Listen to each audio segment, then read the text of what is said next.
in Another Country. Of Men Without Women by Ernest Hemingway. Read by James Hutchison.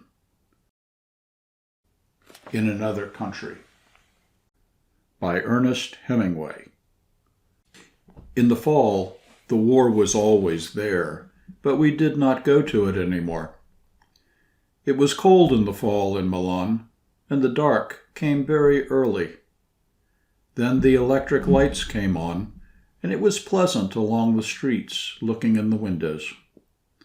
There was much game hanging outside the shops, and the snow powdered in the fur of the foxes, and the wind blew their tails.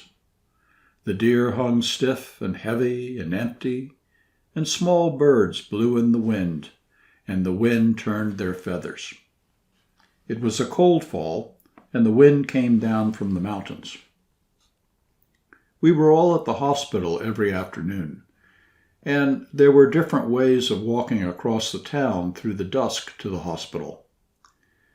2 of the ways were alongside canals, but they were long. Always, though, you crossed a bridge across a canal to enter the hospital. There was a choice of 3 bridges. On one of them, a woman sold roasted chestnuts. It was warm, standing in front of her charcoal fire, and the chestnuts were warm afterward in your pocket. The hospital was very old and very beautiful, and you entered through a gate and walked across a courtyard and out a gate on the other side. There were funerals usually starting from the courtyard.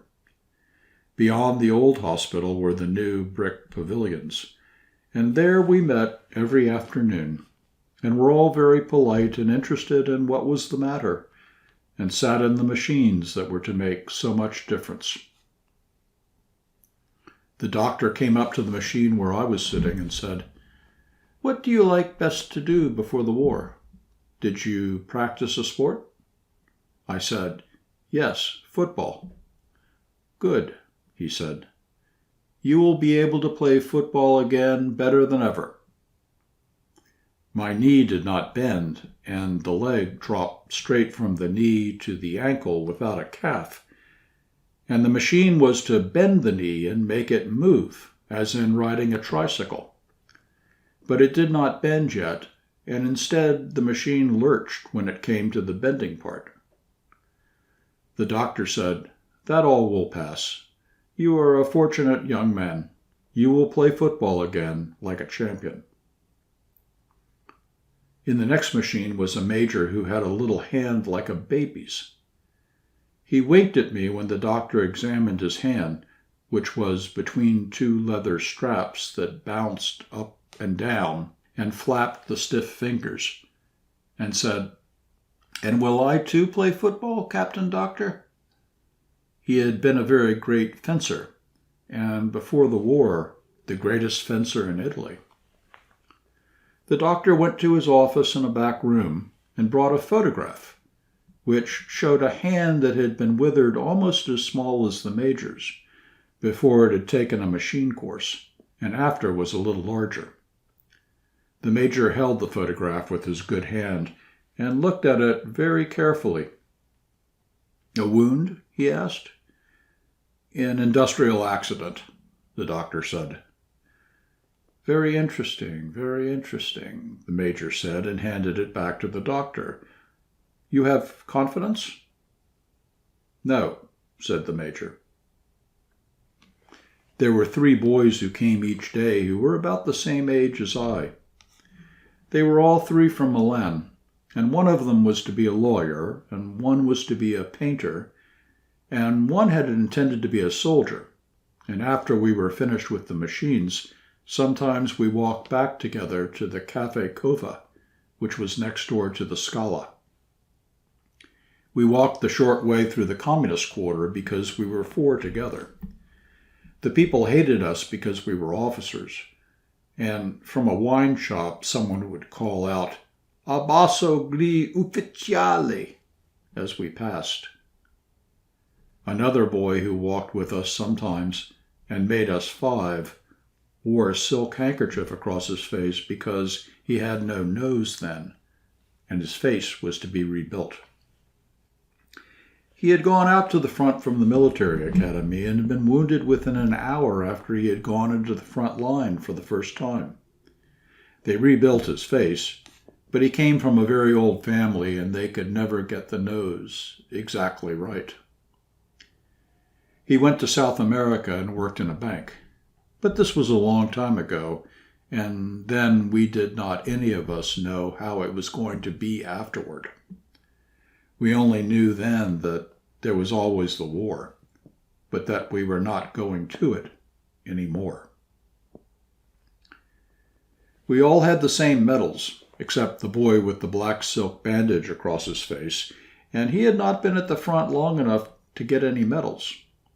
The tall boy with a very pale face, who was to be a lawyer, had been a lieutenant of our DT and had 3 medals of the sort we each had only 1 of. He had lived a very long time with death and was a little detached. We were all a little detached, and there was nothing that held us together except that we met every afternoon at the hospital.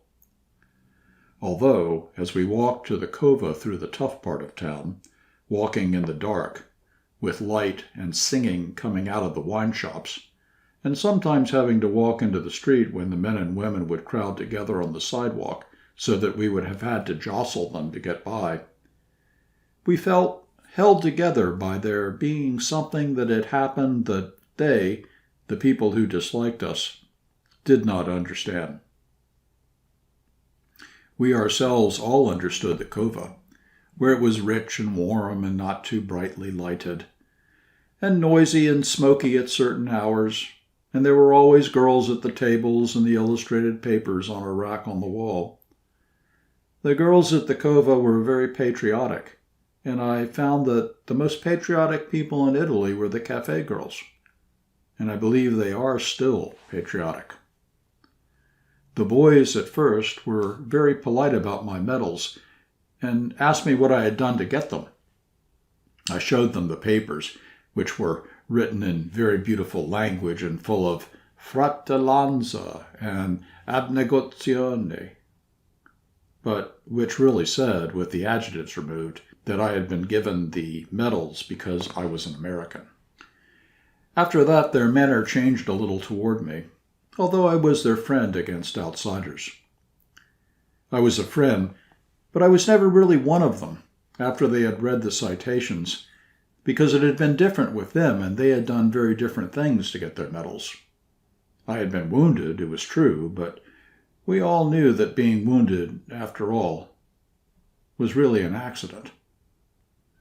I was never ashamed of the ribbons, though, and sometimes after the cocktail hour I would imagine myself having done all the things they had done to get their medals.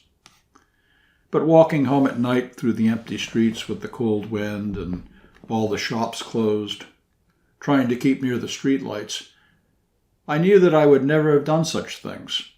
I was very much afraid to die, and often lay in bed at night by myself, afraid to die and wondering how I would be when I went back to the front again. The 3 with the medals were like hunting hawks, and I was not a hawk, although I might seem a hawk to those who had never hunted. They, the 3, knew better, and so we drifted apart. But I stayed good friends with the boy who had been wounded his first day at the front, because he would never now know how he would have turned out. So he could never be accepted either, and I liked him because I thought perhaps he would not have turned out to be a hawk either. The major, who had been the great fencer, did not believe in bravery, and spent much time while we sat in the machines correcting my grammar. He had complimented me on how I spoke Italian, and we talked together very easily. One day I had said that Italian seemed such an easy language to me that I could not take a great interest in it. Everything was so easy to say. "Ah, yes," the major said. "Why then do you not take up the use of grammar?" So we took up the use of grammar, and soon Italian was such a difficult language that I was afraid to talk to him until I had the grammar straight in my mind. The major came very regularly to the hospital. I do not think he ever missed a day, although I'm sure he did not believe in the machines. There was a time when none of us believed in the machines, and one day the Major said it was all nonsense. The machines were new then, and it was we who were to prove them. It was an idiotic idea, he said, a theory like any other. I had not learned my grammar, and he said I was a stupid, impossible disgrace. And he was a fool to have bothered with me. He was a small man, and he sat up straight in his chair and his right hand thrust into the machine and looked straight ahead at the wall while the straps thumped up and down with his fingers in them. "What will you do when the war is over, if it is over?" he asked me. "Speak grammatically." "I will go to the States." "Are you married?" "No, but I hope to be." "The more of a fool you are," he said. He seemed very angry. "A man must not marry." "Why, Signor Maggiore?" "Don't call me Signor Maggiore." "Why must a man not marry?" "He cannot marry. He cannot marry," he said angrily. "If he is to lose everything, he should not place himself in a position to lose that. He should not place himself in a position to lose. He should find things he cannot lose." He spoke very angrily and bitterly, and looked straight ahead while he talked. "But why should he necessarily lose it?" "He'll lose it," the Major said. He was looking at the wall. Then he looked down at the machine and jerked his little hand out from between the straps and slapped it hard against his thigh. "He'll lose it," he almost shouted. "Don't argue with me." Then he called to the attendant who ran the machines. "Come and turn this damn thing off." He went back into the other room for the light treatment and the massage. Then I heard him ask the doctor if he might use his telephone, and he shut the door. When he came back into the room, I was sitting in another machine. He was wearing his cape and had his cap on, and he came directly toward my machine and put his arm on my shoulder. "I'm so sorry," he said, and patted me on the shoulder with his good hand. "I would not be rude. My wife has just died. You must forgive me." "Oh," I said, feeling sick for him. "I am so sorry." He stood there biting his lower lip. "It is very difficult," he said. "I cannot resign myself." He looked straight past me and out through the window. Then he began to cry. "I am utterly unable to resign myself," he said, and choked. And then, crying, his head looking up at nothing, carrying himself straight and soldierly, with tears on both his cheeks and biting his lips, he walked past the machines and out the door. The doctor told me that the Major's wife, who was very young and whom he had not married until he was definitely invalided out of the war, had died of pneumonia. She had been sick only a few days. No one expected her to die. The Major did not come to the hospital for 3 days. Then he came at the usual hour, wearing a black band on the sleeve of his uniform. When he came back, there were large framed photographs around the wall of all sorts of wounds before and after they had been cured by the machines. In front of the machine the Major used were 3 photographs of hands like his that were completely restored. I do not know where the doctor got them. I always understood we were the first to use the machines. The photographs did not make much difference to the Major, because he only looked out the window. End of section 2.